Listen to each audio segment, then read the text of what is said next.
Yeah, well, it's another warm and muggy one out there this morning. That's the first thing you're going to notice. The second thing you're going to notice is the cloudy conditions out there, maybe a sprinkler or two. But as you can see, nothing showing up here on our local radar. A little bit of light rainfall activity to the east and a little bit out to the west. Also to the west, we have that squall line that's developing as of right now. Temperatures in the 70s out there, uniform temperatures, mid-70s for most of us. The only exception would be Natchez and Bunkie, a little bit cooler in the low 70s. Then you notice that squall line gathering out to the west. This right here is going to bring us that severe weather potential later on this afternoon to the evening hours. Also, one thing you notice is the warm air mass over us and then the cold air mass northwest of there, and that right there is going to move through later on tonight, bringing us drastically colder conditions as we head into your Thursday and your Friday. Highs only in the 60s, and your lows are going to drop into the 50s for about several mornings after that. But you notice the cold air mass really cold as of now, but it's going to moderate some by the time it moves into our state, and the reason why is because we're late. We're actually early in the spring season now, so that sun angle is quite high, so it's going to have to battle that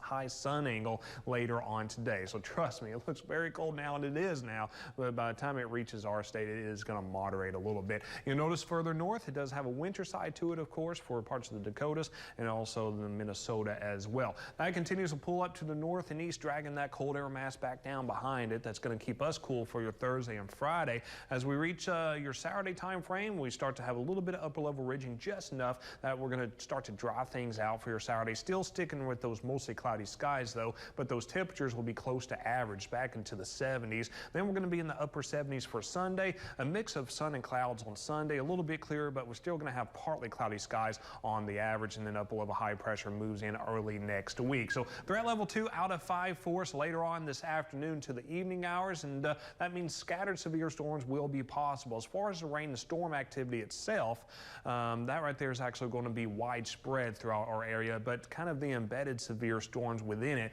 would be more scattered in nature, and once again a possibility, not a guarantee, a little bit lower, but still a possibility for far eastern and southern areas. So the large hail and the damaging winds are going to be the two primary factors with any severe storm that develops, and of course, as always, a stray tornado or two can never be ruled out here in Simla, and also a little bit of flooding could be possible as well, not just for your Wednesday, but also heading through your Thursday and Friday with just a sheer amount of rainfall that we're going to receive. And this right here would actually be localized flooding. We don't expect any widespread flooding or anything like that. And in fact, there's actually no alerts out for it yet. But you notice that we have those cloudy to mostly cloudy skies for this morning. Then that squall line rolls in from the west later on this afternoon. Temperatures in the 80s out ahead of it.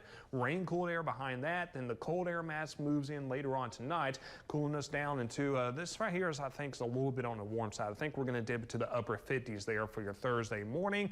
And then as we roll into the afternoon hours, you notice the storm activity starts to push off to the east, and just rainy activity behind that as we roll into your Thursday afternoon and evening time frame. So temperatures today are going to top out right around the noon hour in the low to mid 80s, and then rain, cooled air after that, and then about midnight tonight, that cold front will start to roll into the area. So a 60% chance of activity Thursday, 80% for your Friday. The best chances between now and Friday are actually going to be Thursday night, up to a 90%. You notice those overnight lows in the 50s, highs in the 60s for a couple days. Drying out for your Easter Sunday. You'll notice temperatures back right around average for your Saturday. A stray shower or two can't be ruled out, but most of us dry even on Saturday. Dry conditions early next week. Temperatures back up to 80 by Tuesday. And I also want you to look at this right here. This right here is the rainfall amounts for most of us. Widespread amounts between 1.5 inches to 3.5 inches of rainfall. Somebody could see up to 7 inches though locally between now and Friday night.